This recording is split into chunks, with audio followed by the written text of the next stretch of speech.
Alright guys, well today I removed my whale tail and I made my own fender eliminator, all for free, with using the stock MT03 parts. I also removed the passenger strap. I removed the front reflectors, which are kind of dorky. You will have to reuse one of the main parts right here that goes, it's a secondary flap. You'll see, I'll show you in a second. This is that piece I was telling you about. I had to flip it the other way, 180 degrees from how it was.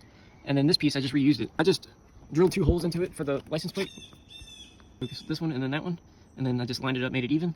And then for here, honestly, I just reused the holes that were in the actual, underneath that cover. And I just zip tied the hell out of it. And it's pretty damn strong, actually, so it ain't going anywhere.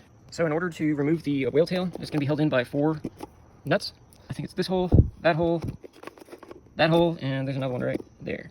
And the whole whale tail will drop down, and you can just remove it. And then, basically, there's this tray right here is just held in by 2 of these push popper rivet plastic things. I just used a little Allen key and just poked it, and then it'll release it. It'll actually go in like this, and then you can just pull this whole thing out. And then that's how you get the tray out to access the 4 bolts you need to remove the whale tail. And then you're going to have, there's 3 clips you got to undo.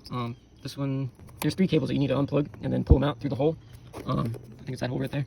And just do it carefully, one at a time. So I see a lot of you guys removing the ABS sensor right here, bolting this and then tying it to here to do stunts or whatever. But I think there's another way that's more proper. And this is what I've done on my MT07 and FZ07. Basically, you have to find your ABS fuse. On the FZ07 and MT07, there's a little fuse box like this right about in this area.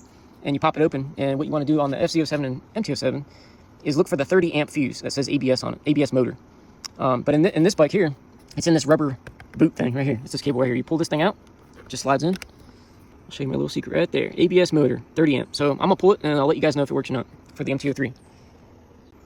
So it's this one right here. This guy, the 30 amp that says ABS motor. Pull that one. So now that I have it removed, I'm just gonna put this thing back where it was, up in this little rubber sleeve thing. Shove it in there. All right, so now I'll put the seats back on and put all this crap together and see if the ABS, if I can do burnouts and wheelies and stuff like that. So keep in mind when doing this, the ABS light, I think stays on no matter what until about 10 miles an hour, then it goes away. But with this mod with the fuse pulled out, I think it'll be eliminated the entire time. So just letting you know that that's not enabled. As far as the blinkers, I have no blinkers in the rear, but in the front I do. So it's okay in the front. I'll just use my arms for signals, just in case until I get the taillight eliminator kit from TSC Industries. Alright guys, so I just tested out the ABS fuse pull, and it does work. And by the way, if you pull that fuse out, basically it allows you to do skids, burnouts, wheelies, blah blah blah, you know. But for mountain roads or scary weather conditions, I would highly recommend putting that fuse back in.